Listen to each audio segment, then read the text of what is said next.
राज्यपाल जी का अभिभाषण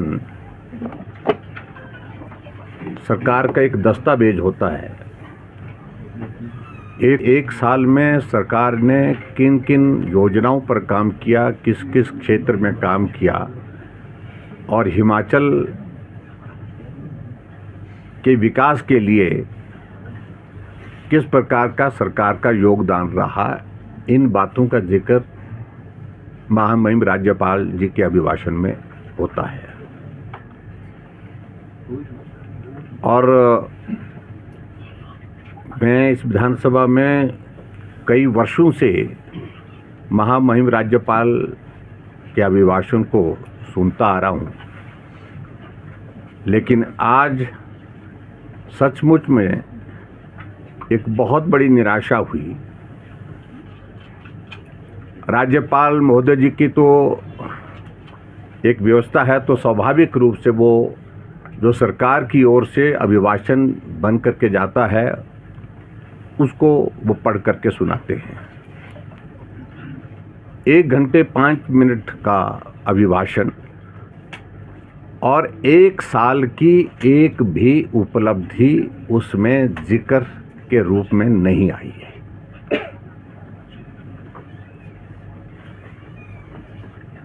और सरकार का 5 साल का कार्यकाल में से 1 साल निकल गया है, यानी कि 14 महीने निकल गए। लेकिन उपलब्धि के नाम पर अभी भी हिमाचल प्रदेश की सरकार को अगर हम पूछें तो जवाब कोई नहीं है। उपलब्धि के नाम पर शून्य है।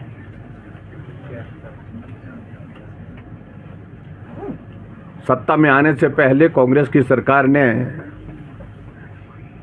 जो गारंटियां दी थी और जिसको कहा उनने राज्यपाल जी के अभिभाषण में कि उसको हमने अपना जो हमारा घोषणा पत्र है उसको हमने नीतिगत दस्तावेज के रूप में उसको स्वीकार किया है।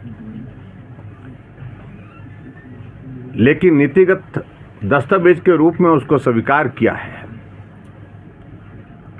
उसमें आपने 1 साल के कार्यकाल में किया क्या है? 10 गारंटी दी थी, 10 गारंटियों में से एक भी गारंटी पूरी नहीं हुई। अधिकांश गारंटियां जो है 1-2 गारंटियों के सिवाय कोई भी गारंटी का जिक्र ही मतलब छुआ तक नहीं है। तो प्रश्न पैदा होता है कि क्या कांग्रेस पार्टी ने, क्या सुक्खू की सरकार ने हिमाचल प्रदेश में चुनाव से पहले जो गारंटियां दी थी उनसे अपना किनारा कर दिया है? क्या वो छोड़ दी है? क्योंकि इस दस्तावेज से तो यही लगता है कि उन गारंटियों का जिक्र जब है ही नहीं कि हमने काम क्या किया, तो इससे सहज रूप से एक आदमी महसूस कर सकता है कि गारंटियां पूरे होने की ना गुंजाइश है, ना इनकी मनस्थिति है, ना ही बस की बात है। और ऐसी सूरत में इन गारंटियों का जिक्र करना ही छोड़ देना चाहिए। ये इस दस्तावेज का एक बहुत बड़ा संदेश है।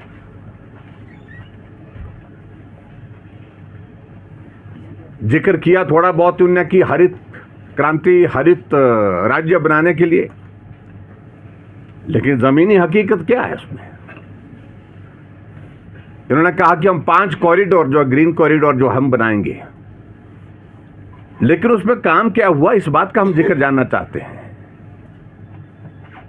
कहीं भी अभी तक जो है वो उस दृष्टि से जो ग्रीन कॉरिडोर बनाने की अगर बात की है, उसमें ज़मीनी हकीकत यह है कि अभी तक उसमें कुछ भी नहीं हुआ है। प्रोग्रेस के नाम पर, प्रगति के नाम पर शून्य है। जिसको उनने पहले फेज में लिया है, जिनके अभिभाषण में, महामहिम राज्यपाल जी के अभिभाषण में सबसे पहले उसी का ही जिक्र किया।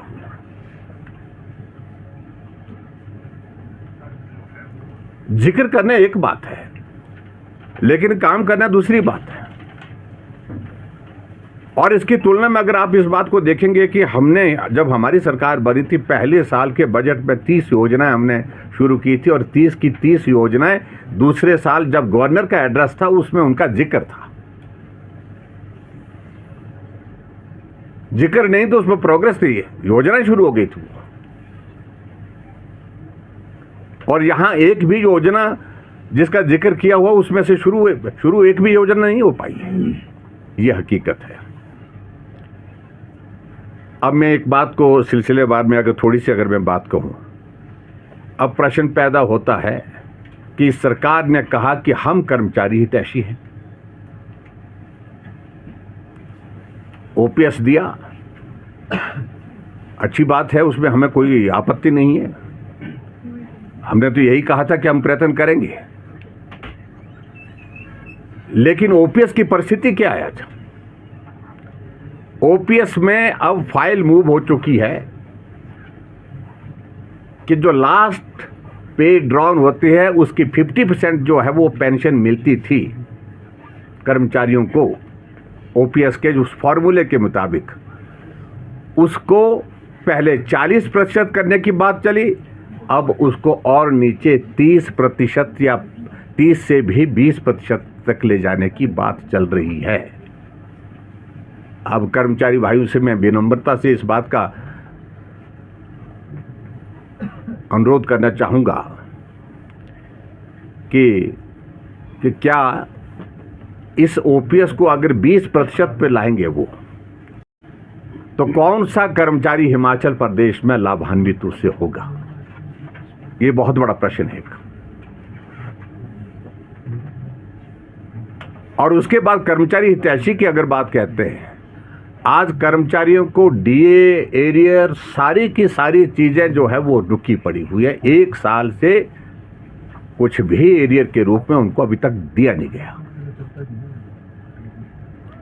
उल्टा कर्मचारियों को सैलरी के लिए धरने पर बैठना पड़ रहा है, प्रदर्शन करना पड़ रहा है, उसके बाद उनको सैलरी मिल रही है।